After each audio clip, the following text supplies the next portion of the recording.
In the heart of Sweden, at the shoreline of Hjälmaren, you can find Rynningeviken,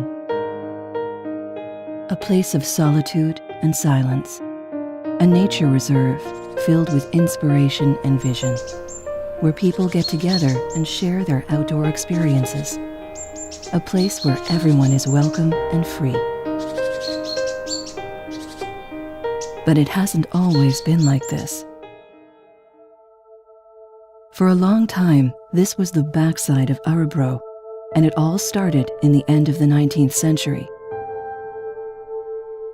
In the rough and poor times of the late 19th century, the Lake Hjälmaren was lowered in a huge landscape conversion to gain more cultivable land that was verdant and fertile.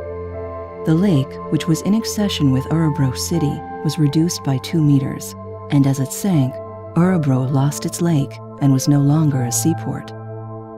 All the newfound land wasn't fertile. Rynningeviken gave bad harvests, became overgrown, and ended up as a large military training area.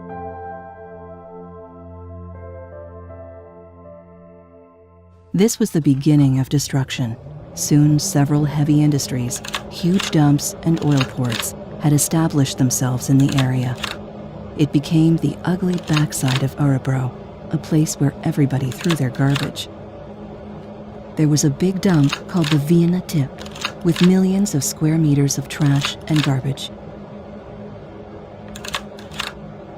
The destruction continued through the 20th century, reaching its peak in the 70s and 80s. The military era then came to an end. The industries left the area, and the dumps were closed. For many years, the land was polluted, destroyed, and overgrown. But everything was going to change. In the beginning of the 90s, Mats Rosenberg, the city ecologist of Örebro, came up with an extraordinary vision to restore and rebuild the abused landscape and reconnect the lake with the city once again. Well, it started as a vision, and in fact it started during economic depression around 1992-93 here in Sweden. And we had to take care of a lot of people who lost their jobs. And then we were thinking about a big, exciting project. And then we sketched a vision of a new landscape here. Well, people avoided this area. It was like going straight into an English gangster movie. So when they were out working Sunday afternoon, when they came here, they turned around and went back in towards the city of Örebro. Well, the start was very practical. We started to clean up this very spot, and then we took away some of the trees just to see what was hidden behind. And then we realized, oh, here is maybe one of the nicest spots in Örebro.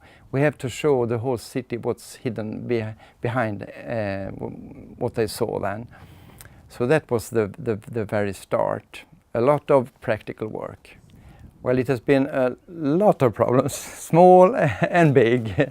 And we had to solve them while we were working.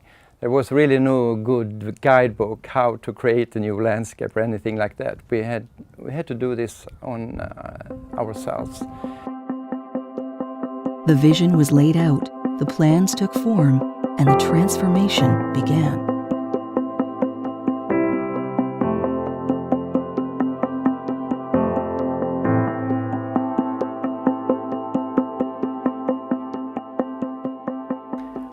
We all need good examples in life and in work, and we have met quite a few people from other places who visit the area, and hopefully we can give them some ideas what they can do at home.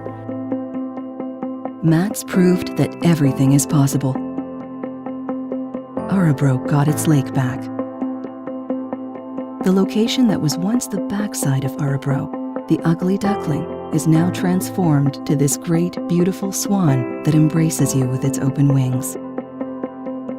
If your mind is set, you have your vision, and you dare to think different, you can always reach your goals.